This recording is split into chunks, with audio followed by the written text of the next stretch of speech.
अल्हम्दुलिल्लाहि वादा वस्सलातु वस्सलाम अला मल्ला नबिय्य बादा व अला आलिहि व अस्हाबिहि अजमाइन अम्मा बाद फ़अऊज़ु बिल्लाहि मिनश शैतानिर रजीम बिस्मिल्लाहिर रहमानिर रहीम व मन अहसनु क़ौलन मिम्मन दआ इलल्लाहि व अमिला सालिहन व क़ाला इन्ननी मिनल मुस्लिमीन।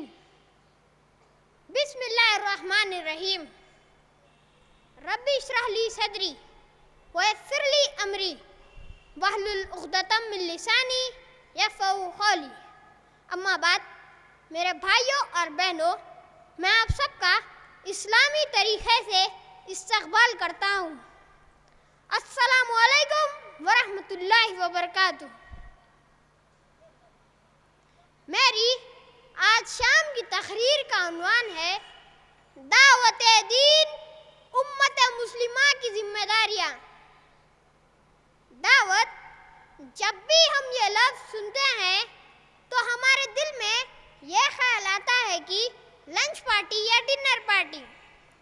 लेकिन आज मैं इन पार्टियों के बारे में कहने वाला नहीं हूँ, बल्कि उस दावत की जो अल्लाह सुब्हानहू व तआला ने गैर मुस्लिमीन को देने के लिए कहा है। दावा एक अरबी लफ्ज़ है जिसके मायने होते हैं गैर मुस्लिमीन को दीन इस्लाम की तरफ बुलाना, जैसा कि अल्लाह सुब्हानहू व तआला ने कुरान मजीद में फरमाया, सूरह आल इमरान सूरह नंबर 3 आयत नंबर 110, कुंतुम खैरा उम्मतिन उखरिजत लिन्नास तअमरूना बिल मारूफी व तनहौना अनिल मुनकर व तु'मिनूना बिल्लाह।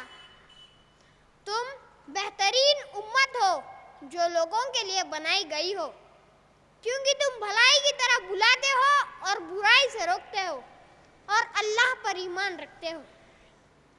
इस आयत में अल्लाह ने जिस काम को भलाई कहा है वो है दावत-ए-दीन। अब आप पूछ सकते हैं, क्यों ना पहला मुसलमान को पक्का मुसलमान बनाया जाए। इसीलिए मैं इस दावत-ए-दीन को ज़्यादा जोर दे रहा हूँ। यह बहुत ज़रूरी है। आइए मैं आपको एक मिसाल लेकर समझाता हूँ। मिसाल के तौर पर, पहली मिसाल, मैं एक डॉक्टर हूँ और मेरे पास 2 मरीज़ आए हुए हैं, जिनमें से एक को सर्दी है और एक ऐसी हालत में है अगर उसका इलाज ना किया जाए तो उसके मरने के चांसेस है। तो अब आप बताइए कि पहले इलाज किसका होना चाहिए? बताइए। आम बात है, जो मरीज मरने के करीब है उसका पहले इलाज होना चाहिए। इसी तरह अगर हम गैर मुस्लिमीन को दावत-ए-दीन ना दें और वैसे ही मर जाएंगे और जहन्नुम में जाएंगे। दूसरी मिसाल, अगर मेरा एक गैर मुस्लिम दोस्त है और मैं उसको दावत-ए-दीन ना दूं और वो वैसे ही मर गया और जहन्नुम में जाएगा, तब अल्लाह सुब्हानहू व तआला उससे पूछेंगे कि तुमने इस्लाम को कबूल क्यों ना किया? वो जवाब देगा कि अल्लाह, मुझे इस्लाम के बारे में ना बताया गया, इसलिए मैंने इस्लाम कबूल ना किया।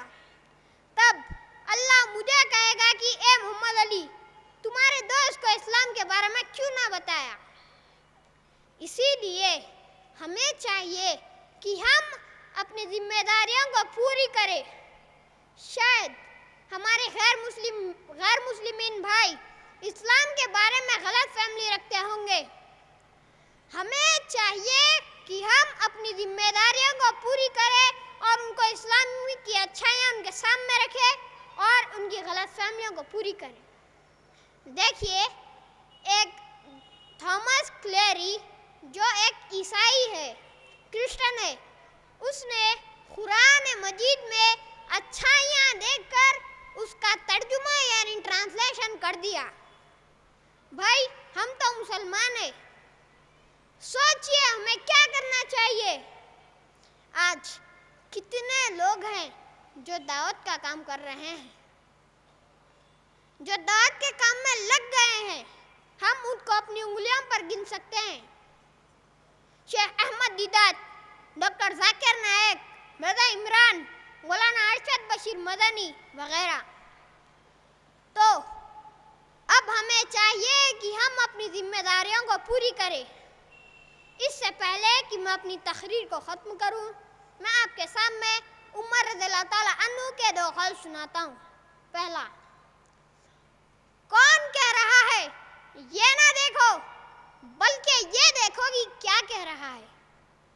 دوسرا، اے صحابہ یاد رکھنا ہم ذلیل و خوار لوگ تھے، اللہ نے اسلام سے ہم کو عزت بخشی. جس دن ہم لوگ اسلام کو چھوڑ دیں گے اللہ ہمیں پھر ذلیل و خوار کر دے گا. اب میں یہ آپ سب سے کہنا چاہتا ہوں کہ اسلام نے ہمیں جو عزت دی ہے، اگر جس دن ہم لوگ اسلام کی خدمت کرنا چھوڑ دیں گے اللہ ہمیں پھر ذلیل و خوار کر دے گا. اور اب میں اپنی تقریر کو ختم کرنے سے پہلے سورہ فصلت کی آیت نمبر 33 سنانا چاہتا ہوں. وَمَنْ أَحْسَنُ قَوْلًا مِّمَّنْ دَعَا إِلَى اللَّهِ وَعَمِلَ صَالِحًا وَقَالَ إِنَّنِي مِنَ الْمُسْلِمِينَ.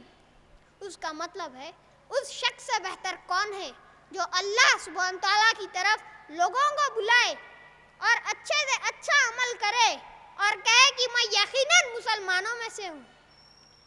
اس کے ساتھ میں اپنی تقریر کو ختم کرتا ہوں. وآخر الدعوانا ان الحمد للہ رب العالمین. السلام علیکم.